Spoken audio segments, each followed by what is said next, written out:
ये कहानी एक टीचर की जो अपने आप को दूर नहीं रख पा रहा। एक जवान सुंदर स्टूडेंट से। कहानी की शुरुआत हुई एक कायरो नाम की लड़की से, जिसके माता पिता दूसरे देश में रहते थे। वो अकेले एक सुनसान से घर में रहती है, जहाँ लिखना उसकी खूबी बन गई। जंगल से होते हुए कायरो एक क्लास में पहुंची, जहां उसे जोनाथन मिलर मिला। जोनाथन एक मिडिल एज आदमी है जो एक फेफो राइटर नहीं बन पाया, फिर वो एक टीचर बन गया।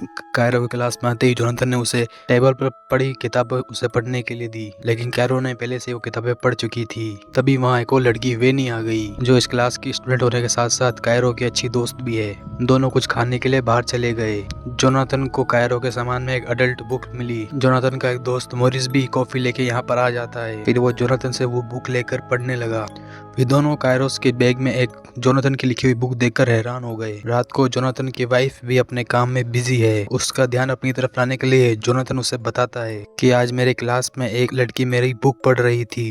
तभी बीको के काम से उसकी कॉल आ गई। फिर कॉल के बाद बीको और जोनाथन साथ में ड्रिंक करते हैं। फिर वो दोनों जैसे ही और करीब आने लगे, तभी बीको को कुछ कॉल आ गई और जोनाथन ऐसे ही रह गया। अगले दिन ये सब वो मोरिस को बताता है और फिर मोरिस उसका मजाक उड़ाने लगा। तभी वो दोनों जंगल से आते हुए कायरोस को देखते हैं। पिछली रात के बाद जोनाथन उसे बहुत ही ध्यान से देख रहा था। उसने कायरोस से पूछा, क्या तुम्हें जंगल से आते हुए डर नहीं लगता? तो फिर कायरोस का जवाब आता है कि इन जंगलों में सबसे डरावनी चीज मैं ही हूँ। तभी जोनाथन ये सुनकर हंसने लगा। स्कूल के अंदर बिनी अपने बुक्स नीचे गिरा देती है। मोरिस को पता था कि उसने यह जानबूझकर किया। फिर वो बिनी से पूछता है, बोलो तुम्हें क्या चाहिए? बिनी जानबूझकर मोरिस को छेड़ रही थी और यह चीज कायरो ने भी देखी। वो उससे कहती है, तुम तो पूरी पागल हो। बाद में वो दोनों कायरो के घर गए। कायरो यहाँ पर अपने कॉलेज के एडमिशन के क्वेश्चन से परेशान थी, जिसमें उसे अपने लाइफ की सबसे बड़ी अचीवमेंट के बारे में बताना है। उन दोनों ने काफी चीजें डिस्कस की, लेकिन कोई भी यूनिक नहीं थी। तभी बिनी ने कहा, तू अपने टीचर के साथ अफेयर कर लो, फिर उसके बारे में कुछ लिख देना।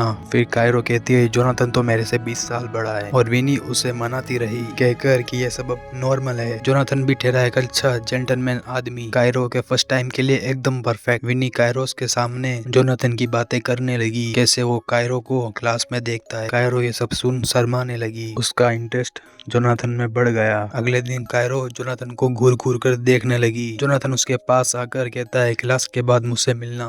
क्लास के बाद जोनाथन मोरिस को डिनर पर इनवाइट करता है। फिर मोरिस यहाँ से डांस स्टेप करते हुए चला गया। मोरिस के जानने के बाद जोनाथन वो स्टेप ट्राई करने लगा, पर तभी वहाँ कायरोस आ जाती है। उन दोनों ने हंसकर ये बात टाल दी।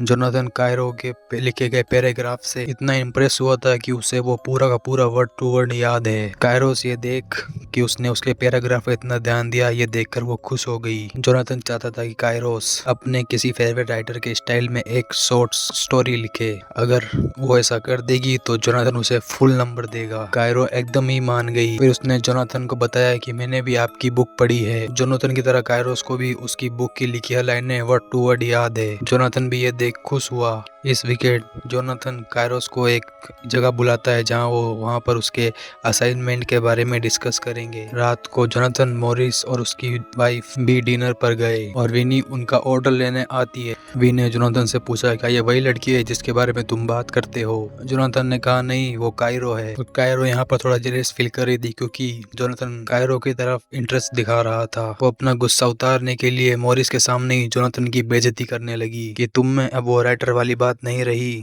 तुमने पिछले कुछ सालों से कुछ भी नहीं लिखा, तुम बस एक आम से टीचर हो। वीकेंड में कायरो जोनाथन के बताए हुए एक जगह पर गई, जहाँ जोनाथन उसके पीछे से आकर पास में बैठ गया। यहाँ पर एक आदमी पोयम बोलने लगता है। जोनाथन बहुत ध्यान से वो पोयम सुन रहा था और कायरो जोनाथन को ही देखे जा रही थी। पोयम के बाद बाहर आकर कायरो ने एक सिगरेट जलाई। जोनाथन भी उसके साथ सिगरेट शेयर करने लगा। अगले दिन कायरो जोनाथन के सामने कोट से कपड़े डालकर आती है। मोरिस ने जब उसके बारे में पूछा तो उसने कुछ नहीं कहा। अब जब बोरिस वहाँ से चला गया, कायरो जोनाथन के साथ बैठकर बातें करने लगी। उन दोनों की करीबियां बढ़ रही थी। क्लास की तरफ जाते हुए जोनाथन को उसके वाइफ का मैसेज आया, कहीं बाहर घूमने को चलने को लेकर। वहीं क्लास में कायरो जोनाथन को अपने फेवरेट लेखक के बारे में बताती है, जिसकी स्टाइल में वो स्टोरी लिखेगी। जोनाथन अपने घर जाने पर जल्दी में था, तो उसने जल्दी से हाँ भर दी। उसके जाने के बाद विनी टेबल के ऊपर चढ़कर कायरोस को छेड़ने लगती है। तभी जोनाथन को वहाँ मिलने बोरिस आ गया। तभी विनी बोरिस को छेड़ने लग गई। वो उसका फोन अपने कपड़ों में डाल लेती है, पर यहाँ कायरो को अपना फोन नहीं मिल रहा।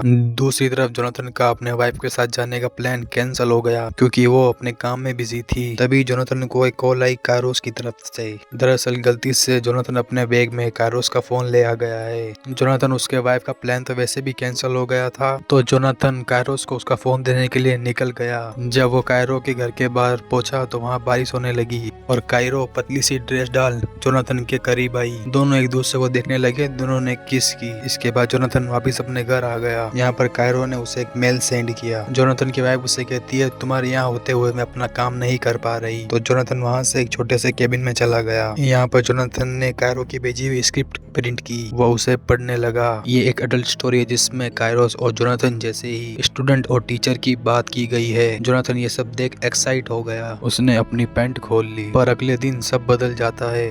क्लास में जोनाथन कायरोस को वैसे नहीं बुलाता जैसे वो पहले बुलाया करता था। कायरो ने पूछा क्या हुआ, तो जोनाथन कहता है कि उसे उसकी स्टोरी बिल्कुल ही पसंद नहीं आई, उसमें बहुत ज्यादा गलत चीजें हैं। कायरोस ने जब कहा कि ये सब हमारे बारे में है, तो जोनाथन साफ साफ कह देता है हमारे बीच ऐसा कुछ भी नहीं है, हम बस एक टीचर और स्टूडेंट है और कुछ भी नहीं। ये सुनकर कायरो का दिल पूरी तरह टूट गया। फिर जोनाथन उसे कहता है कि ये दोबारा लिखो वरना मैं तुम्हें फेल कर दूंगा। कायरोस ये सब सुन और गुस्सा हो गई। वो कहती है मेरी स्टोरी एकदम परफेक्ट है, तुम बस डर रहे हो कि जो तुम नहीं लिख पाए वो मैंने लिख दिया। कायरो जोनाथन को नीचा दिखाने के लिए उसे एक आम सा राइटर कह देती है। उसने कहा अगर दम है तो अब मुझे फेल करके दिखाओ। कायरो रोते हुए घर जा विनी के साथ ड्रिंक करने लगती है। दूसरी तरफ जोनाथन के चेहरे पर भी टेंशन साफ दिख रही थी। जोनाथन के बीवी के पूछने पर कि क्या हुआ, जोनाथन उसे कायरोस की लिखी हुई स्टोरी के बारे में बताता है। स्टोरी की लाइन सुनकर वो भी एक्साइट हो गई, पर वो लोग जैसे ही कुछ कर पाते वहाँ पर बोरिस आ जाता है। जोनाथन फिर से ऐसे ही रह गया। दूसरी तरफ कायरोस और विली बात कर रहे थे। कायरो विली से कहती है कि जोनाथन बस उसके करीब होने का दिखावा कर रहा था। कायरोस अपना ध्यान भटकाने के लिए विली को कहती है कि बोरिस को फोन करो। विली बोरिस को छेड़ने लगी, पर उसकी बातों का बोरिस पे कुछ असर नहीं हो रहा। बोरिस का ध्यान अपनी तरफ खींचने के लिए कायरोस ने एक फैसला किया। उन दोनों ने अपने कपड़े उतारे, वो दोनों करीब आ बोरिस को अपनी फोटो भेजती हैं। बोरिस ने जैसे ये देखा वो जोनाथन के घर से निकल गया। तभी जोनाथन की बीवी को जोनाथन के स्कूल से फोन आता है। कायरोस और उसके बारे वहाँ पर सब पता लग चुका था। उसकी बीवी ये जान चौंक गई कि एक स्टूडेंट की लिखी हुई स्टोरी की वजह से इतना कुछ क्यों हो रहा है। वो जोनाथन से पूछती है क्या उस लड़की और तुम्हारे बीच में और कुछ हुआ, तो जोनाथन ने साफ मना कर दिया। अगले दिन कायरो क्लास में नहीं आती, वो वाइस प्रिंसिपल के ऑफिस में थी। वाइस प्रिंसिपल ने दोनों जोनाथन और कायरो से पूछा कि ये सब क्या चल रहा है। कायरो ने साफ साफ सब बता दिया कि जोनाथन ने मुझे मिड टर्म असाइनमेंट एडवांस में दिया, हमने साथ में सिगरेट पी और हम स्कूल के बाहर भी मिलते रहे। जब बारी जोनाथन की आई तो वो जवाब देने में हिचकिचा रहा था। इस हिचकिचाहट को देखकर प्रिंसिपल सब समझ गई और उसने जोनाथन को नौकरी से सस्पेंड कर दिया। ऑफिस के बाद मॉरिस जोनाथन को समझाता है कि तुम्हें अपनी लिमिट देखनी चाहिए थी और अब लिमिट क्रॉस करने की वजह से तुम्हारी ऐसी हालत है। मॉरिस वहाँ से चला गया। घर जा जब जोनाथन ने अपनी बीवी को बताया कि उसको नौकरी से निकाल दिया गया है, उसकी बीवी को उस पर शक होने लगा। अब वो फिर से पूछती क्या कुछ तुम्हारे बीच में हुआ। जोनाथन ने फिर मना कर दिया। उसकी बीवी ये सब देख अब मानने को तैयार नहीं थी। वो उससे पूछती है क्या तुम्हारे दिल में उस लड़की के लिए फीलिंग्स है। इस पर जोनाथन कुछ नहीं बोलता। वो दोनों लड़ने लगे, एक दूसरे की कमियां गिनवाने लगे। लड़ाई यहाँ तक बढ़ गई कि जोनाथन की वाइफ ने उसे डिवोर्स देने का फैसला किया। दूसरी तरफ विनी कायरोस से मिलती है। उसने कहा कि जो तुमने किया उसकी वजह से जोनाथन की नौकरी भी जा सकती है, पर अब कायरोस को इस बात से कुछ फर्क नहीं पड़ता। वो कहती है कि जोनाथन ने मुझे कम समझा और अब वो जान जाएगा कि मैं असल में क्या हूँ। कायरोस ने इन सब चीजों को अपनी ग्रेटेस्ट अचीवमेंट बताया। आखिर में कायरोस कहती है कि ना तो जोनाथन के पास उसकी नौकरी है ना उसकी वाइफ, क्या वो आखिरकार अब लिख पाएगा। और फिर दोस्तों ये मूवी यहीं पर खत्म हो जाती है। आपको इस मूवी की एक्सप्लेनेशन कैसी लगी हमें कमेंट में जरूर बताना और इसी तरह की मूवी एक्सप्लेन के लिए वीडियो को लाइक करें, चैनल को सब्सक्राइब करें। मिलते अगले वीडियो में, तब तक के लिए गुड बाय।